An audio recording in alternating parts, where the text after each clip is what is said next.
It's a 5-hour drive from Kampala into the hilly plains of Kisinga and Kasese.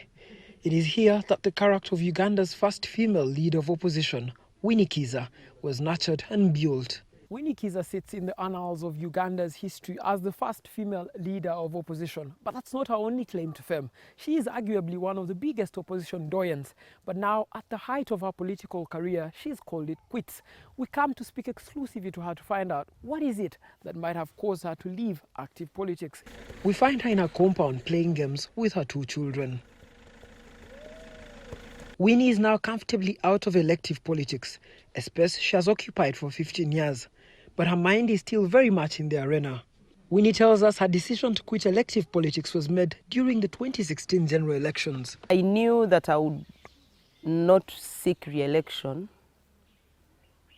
when I got elected this term. My prayer was that I go through and I quit after the end of term. In that election, she delivered all the seats of the district to FDC.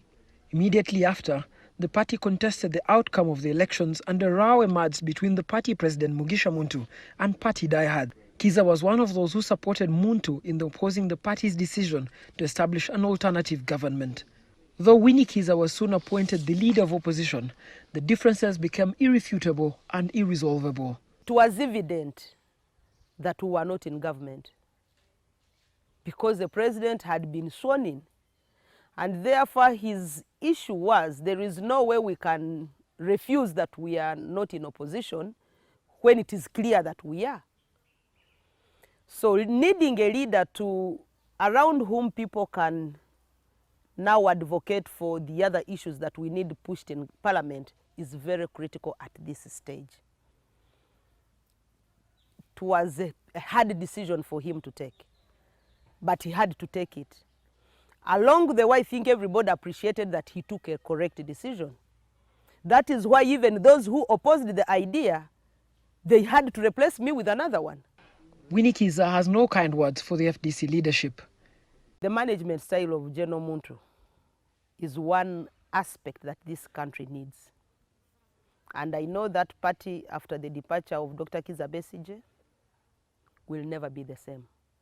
But when we asked her why she didn't quit the party, this was her response. So when I choose to become a member of FDC, it was a choice that I make. If I choose to leave, it is still a choice that I will have made. So I think parties should also learn to respect people. They should also respect people's views. It is very critical to allow other people to speak their views, to speak their mind, and you listen to it. It's very important to even listen to those who are criticizing you, so that you can be able to change. Winnie's retirement is also rooted deep into the internal fractures of the party at the district level. In the district, there's still a call for justice for the attack on the palace, one that the party has to contend with. There's also a general anxiety over the fate of FDC, with Muntu's Alliance for National Transformation digging major inroads into party structures. Only 2 of the district's 6 MPs have been allowed into the party race. By not being successful, it's not that really they didn't want to pick the forms. They tried, but the party denied them chance.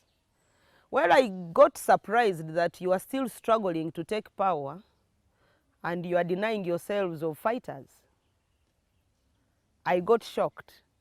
The unfortunate bit is that because of our closeness to General Muntu, somehow there are other decisions in the party that we had been sidelined of.